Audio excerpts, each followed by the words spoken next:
জনগণ চাইলে সাবেক প্রধানমন্ত্রী শেখ হাসিনার সন্তানরাও রাজনীতিতে ফিরতে পারেন বলে ব্রিটিশ বার্তা সংস্থা রয়টার্সকে দেওয়া এক সাক্ষাৎকারে সাফ জানিয়ে দিলেন তারেক রহমান।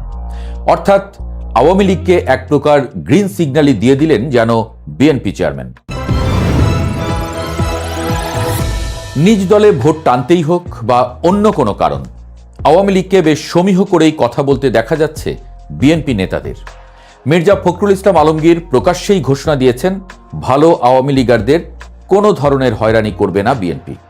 এবার তারেক রহমান বললেন, রাজনীতি করার অধিকার সবারই আছে, সে যদি হয় শেখ হাসিনার সন্তানও।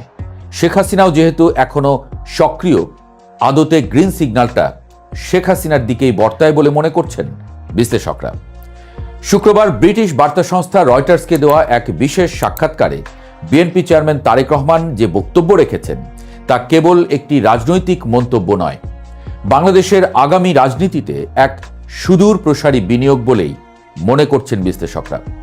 জুলাই গণ অভ্যুত্থান পরবর্তী বাংলাদেশে যখন রাজনৈতিক মেরুকরণ তীব্র, সাবেক প্রধানমন্ত্রী শেখ হাসিনা ভারতে এবং আন্তর্জাতিক অপরাধ ট্রাইব্যুনালে তার মৃত্যুদণ্ডের রায় ঘোষিত হয়েছে, ঠিক সেই মুহূর্তে তারেক রহমানের ইনক্লুসিভ বা অন্তর্ভুক্তিমূলক রাজনীতির এই বার্তা বেশ তাৎপর্যপূর্ণ। তিনি স্পষ্ট করেছেন, শেখ হাসিনার সন্তানরা বিদেশ থেকে ফিরে এসে রাজনীতিতে যুক্ত হতে পারবেন কিনা এমন প্রশ্নের জবাবে জনগণের আদালতের উপরই সব ছেড়ে দিয়েছেন তিনি। বলেছেন, যদি কাউকে মানুষ গ্রহণ করে, যদি মানুষ তাদের স্বাগত জানায়, তাহলে যে কারো রাজনীতি করার অধিকার রয়েছে।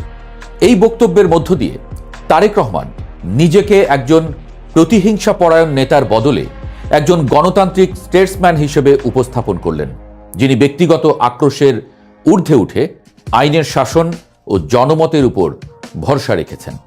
বিশ্লেষকরা মনে করছেন, তারেক রহমানের এই বক্তব্যের পেছনে কাজ করছে গভীর রাজনৈতিক অঙ্ক। আপাত দৃষ্টিতে মনে হতে পারে এটি উদারতা, কিন্তু এর নেপথ্যে রয়েছে ভোট ব্যাংকের হিসেব নিকেশ এবং মাঠের রাজনীতির বাস্তবতা। বর্তমানে বিএনপির প্রধান প্রতিদ্বন্দ্বী হিসেবে মাঠে সক্রিয় রয়েছে জামায়াতে ইসলামী, সাংগঠনিকভাবে শক্তিশালী এবং মাঠ দখলে জামায়াত বর্তমানে বেশ সুবিধাজনক অবস্থানে রয়েছে। এই পরিস্থিতিতে জামায়াতকে এককভাবে মোকাবেলা করা এবং নির্বাচনে নিরঙ্কুশ সংখ্যাগরিষ্ঠতা অর্জনের জন্য বিএনপির প্রয়োজন একটি বিশাল ভোট ব্যাংক। বিভিন্ন জরিপ বলছে, আওয়ামী লীগের ঐতিহ্যবাহী ভোটারদের একটি বড় অংশ, যারা বর্তমানে নেতৃত্বহীন এবং হতাশ, তারা জামায়াতের উত্থান ঠেকাতে বিএনপির দিকে ঝুঁকছেন। এমনকি বিএনপির নীতি নির্ধারকরাও মনে করছেন, আওয়ামী লীগের ভোটাররা শেষ পর্যন্ত বিএনপিকেই বেছে নেবে মন্দের ভালো বা সেকুলার স্পেস ধরে রাখার স্বার্থে। ঠিক এই জায়গাটিতেই বিএনপি সফট গেম খেলছে। মির্জা ফখরুল ইসলাম আলমগীরের ভালো আওয়ামী লীগারদের হয়রানি না করার ঘোষণা এবং তারেক রহমানের এই গ্রিন সিগন্যাল সবই এক সুতোয় গাঁথা, এমনই মত বিশ্লেষকদের। মাঠের রাজনীতিতে আরেকটি দৃশ্যমান পরিবর্তন হল আওয়ামী লীগের তৃণমূল এবং মধ্যম সারির নেতাকর্মীদের দলবদল। বিগত ১.৫ বছরে মামলার খড়গ এবং আন্তর্জাতিক কোণঠাসা অবস্থা থেকে বাঁচতে অনেক আওয়ামী লীগ নেতাকর্মী বিএনপিতে যোগদান করেছেন বা করার অপেক্ষায় আছেন। বিএনপিও কৌশলগত কারণে এদের সাদরে গ্রহণ করছে। এর মাধ্যমে দুটি লক্ষ্য অর্জিত হচ্ছে।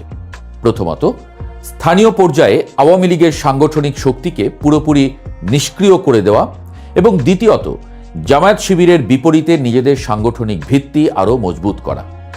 রয়টার্সকে দেওয়া সাক্ষাৎকারে তারেক রহমান যখন বললেন, যদি কেউ অর্থাৎ আওয়ামী লীগ যদি জনগণের কাছে গ্রহণযোগ্য হয়, জনগণ যদি তাকে স্বাগত জানায়, তাহলে যে কারো রাজনীতি করার অধিকার আছে, তখন তিনি আসলে এই বার্তাটিই দিচ্ছেন যে বিএনপি একটি গণতান্ত্রিক দল হিসেবে রাজনৈতিক সহ অবস্থানে বিশ্বাসী, যা আন্তর্জাতিক সম্প্রদায়ের কাছেও বিএনপির গ্রহণযোগ্যতা বাড়াবে।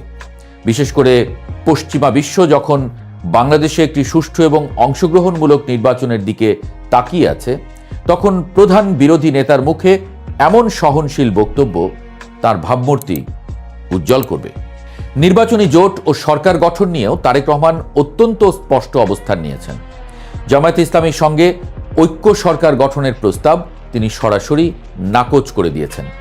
তার যুক্তি হল, আমার রাজনৈতিক প্রতিপক্ষের সঙ্গে কিভাবে আমি সরকার গঠন করি, তাহলে বিরোধী দল কে হবে? এই বক্তব্যের মাধ্যমে তিনি পরিষ্কার করেছেন যে আগামী নির্বাচনে বিএনপি একাই সরকার গঠন করতে চায় এবং সংসদে একটি শক্তিশালী বিরোধী দলের উপস্থিতি কামনা করে। এটি জামায়াতের প্রতি একটি প্রচ্ছন্ন বার্তাও বটে। জরিপগুলো বলছে তারেক রহমান বর্তমানে প্রধানমন্ত্রী হিসেবে জনমত জরিপে সবার চেয়ে এগিয়ে আছেন। বিএনপি আত্মবিশ্বাসী যে নির্বাচনে ৩০০ সংসদীয় আসনের ২/৩ বেশি আসনে তারা জয়লাভ করবে। বর্তমানে ২৯২টি আসনে বিএনপির প্রার্থীরা প্রতিদ্বন্দ্বিতা করছেন এবং বাকি আসনগুলোতে তাদের জোট শরিকরা লড়ছেন। বিএনপি নেতাদের মতে সরকার গঠনের জন্য পর্যাপ্ত সংখ্যক আসন তাদের থাকবে এবং এর জন্য জামায়াতের উপর নির্ভর করার কোনো প্রয়োজন তাদের নেই। জামায়াতকে জোটে না নেওয়ার সিদ্ধান্তটি বিএনপির দীর্ঘমেয়াদী কৌশলের অংশ, যেখানে তারা উগ্র ডানপন্থী তকমা ঝেড়ে ফেলে একটি মধ্যপন্থী উদার গণতান্ত্রিক দল হিসেবে নিজেদের প্রতিষ্ঠিত করতে চাইছে। শুধু অভ্যন্তরীণ রাজনীতি নয়, পররাষ্ট্রনীতির ক্ষেত্রেও তারেক রহমান ভারসাম্যপূর্ণ এবং বাস্তববাদী দৃষ্টিভঙ্গি তুলে ধরছেন। নির্বাচনে জয়ী হলে ভারত থেকে সরে গিয়ে চীনের দিকে ঝুঁকবেন কিনা এমন প্রশ্নের জবাবে তিনি আবেগের চেয়ে জাতীয় স্বার্থকে প্রাধান্য দিয়েছেন। তিনি বলেছেন, বাংলাদেশের প্রায় 17.5 কোটি মানুষের অর্থনৈতিক প্রবৃদ্ধি ত্বরান্বিত করার সক্ষমতা রয়েছে এমন অংশীদারদের প্রয়োজন। তার মতে দেশের স্বার্থ ও সার্বভৌমত্ব রক্ষা করে যারা জুৎসই প্রস্তাব দেবে তাদের সঙ্গেই বন্ধুত্ব রাখা হবে, নির্দিষ্ট কোনো দেশের সঙ্গে নয়। অর্থাৎ ভারতের সঙ্গে বৈরিতা নয়, আবার চীনের দিকে অন্ধ ঝুঁকে পড়াও নয়, বরং সবার সাথে বন্ধুত্ব, কারোর সাথে বৈরিতা নয় নীতির আধুনিক সংস্করণ। তিনি জোর দিয়েছেন তরুণদের কর্মসংস্থান এবং ব্যবসা বাণিজ্য প্রসারের উপরে। তিনি জানান, আগামী দিনের রাজনীতিতে টিকে থাকতে হলে তরুণ প্রজন্মের আকাঙ্ক্ষাকে পূরণ করতে হবে। আমরা যদি সরকারে থাকি তাহলে আমাদের তরুণদের জন্য কর্মসংস্থানের ব্যবস্থা করতে হবে। দেশে ব্যবসা বাণিজ্য আনতে হবে যাতে নতুন চাকরি সৃষ্টি হয় এবং মানুষ ভালো জীবনযাপন করতে পারে। তারেক রহমানের এই কথাগুলো প্রমাণ করে যে তিনি কেবল ক্ষমতার পট পরিবর্তন নয়, বরং অর্থনৈতিক মুক্তির স্বপ্ন দেখাচ্ছেন। তারেক রহমানের এই সাক্ষাৎকার এবং সাম্প্রতিক রাজনৈতিক পদক্ষেপগুলো বিশ্লেষণ করলে বোঝা যায় বিএনপি নানাভাবে প্রমাণ করতে চাইছে বিএনপি এখন আর কেবল রাজপথের আন্দোলনকারী দল নয়, রাষ্ট্র পরিচালনার জন্য প্রস্তুত দলটির নামও বিএনপি। শেখ হাসিনার সন্তানদের অর্থাৎ জয় পুতুলদের রাজনীতিতে ফেরার বিষয়ে তার ইতিবাচক মন্তব্য আদতে আওয়ামী লীগের সাধারণ সমর্থকদের আশ্বস্ত করার একটি কৌশল, যাতে তারা জামায়াতের দিকে না ঝুঁকে বা নির্বাচন বর্জন না করে বিএনপির বাক্সে ভোট দেয়। জরিপে তারেক রহমানের প্রধানমন্ত্রী হওয়ার সম্ভাবনা এবং আওয়ামী লীগের ভোটারদের বিএনপির দিকে ঝুঁকে পড়ার প্রবণতা সব মিলিয়ে 2026 সালের নির্বাচনের মাঠ এখন বিএনপির অনুকূলে বলেই মনে হচ্ছে। তবে জামায়াতের মাঠ দখলের তৎপরতা এবং তাদের নীরব ভোট ব্যাংক বিএনপির এই সমীকরণে শেষ পর্যন্ত কোনো পরিবর্তন আনে কিনা তা দেখার জন্য অপেক্ষা করতে হবে নির্বাচনের ফলাফল পর্যন্ত। তবে এটুকু নিশ্চিত, তারেক রহমানের এই সব কথা আসলে কতটুকু ফলবে ভবিষ্যতে তা দেখতে সময়ের হাতে সব ছেড়ে দেওয়া ছাড়া আর কোনো উপায় নেই।